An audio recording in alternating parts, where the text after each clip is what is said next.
त्रिपुरसुन्दरी मा अम्बदया सागरी मा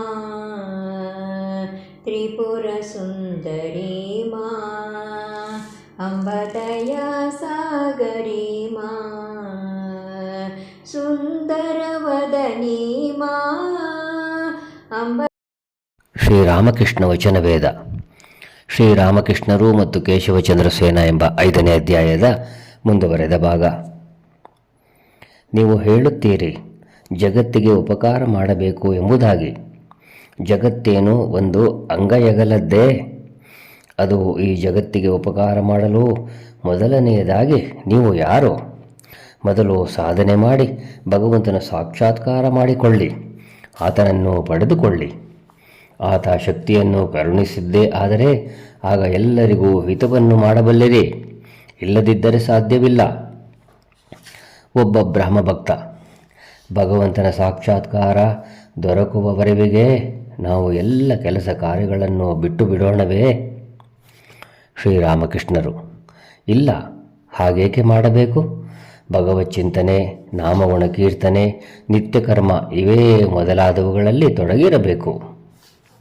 ಬ್ರಹ್ಮಭಕ್ತ: ಸಂಸಾರಕ್ಕೆ ಸಂಬಂಧಪಟ್ಟ ಕೆಲಸ ಕಾರ್ಯಗಳಿವೆಯಲ್ಲ, ಹಣ ಸಂಪಾದಿಸುವುದು, ಇವೇ ಮೊದಲಾದವು, ಅವನ್ನು? ಶ್ರೀರಾಮಕೃಷ್ಣರು: ಹೌದು, ಅವನ್ನು ಮಾಡಬೇಕು. ಸಂಸಾರ ಯಾಪನೆಗೆ ಅತ್ಯವಶ್ಯಕವಾದವುಗಳನ್ನು ಮಾತ್ರ.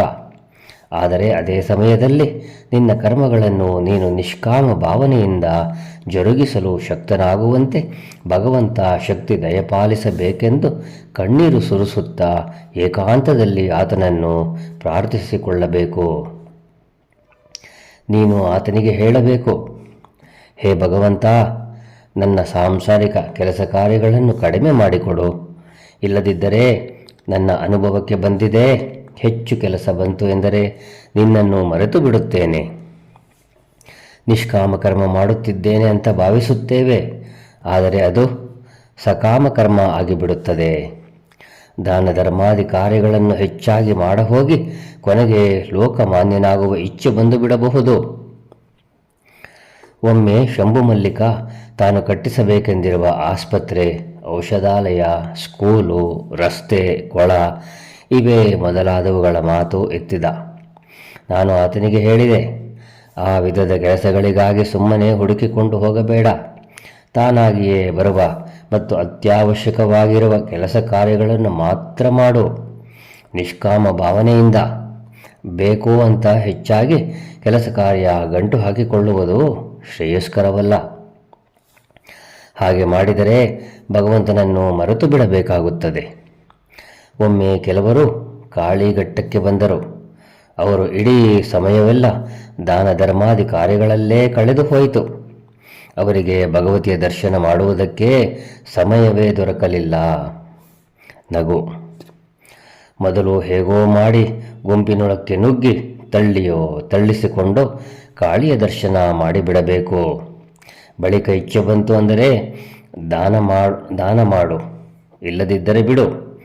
ಆದರೆ ಇಚ್ಛೆ ಬಂತು ಎಂದರೆ ಹೃದಯ ತಣಿದು ತೃಪ್ತಿಯಾಗುವವರೆವಿಗೂ ಮಾಡು. ಭಗವಂತ ಸಾಕ್ಷಾತ್ಕಾರಕ್ಕೆ ಕೆಲಸ ಕೇವಲ ಸಾಧನೆ ಮಾತ್ರ. ಅದಕ್ಕಾಗಿಯೇ ನಾನು ಶಂಭು ಮಲ್ಲಿಕನಿಗೆ ಹೇಳಿದೆ, ಒಂದು ಪಕ್ಷ ನಿನಗೆ ಭಗವಂತನ ಸಾಕ್ಷಾತ್ಕಾರ ಆಯಿತು ಅನ್ನು.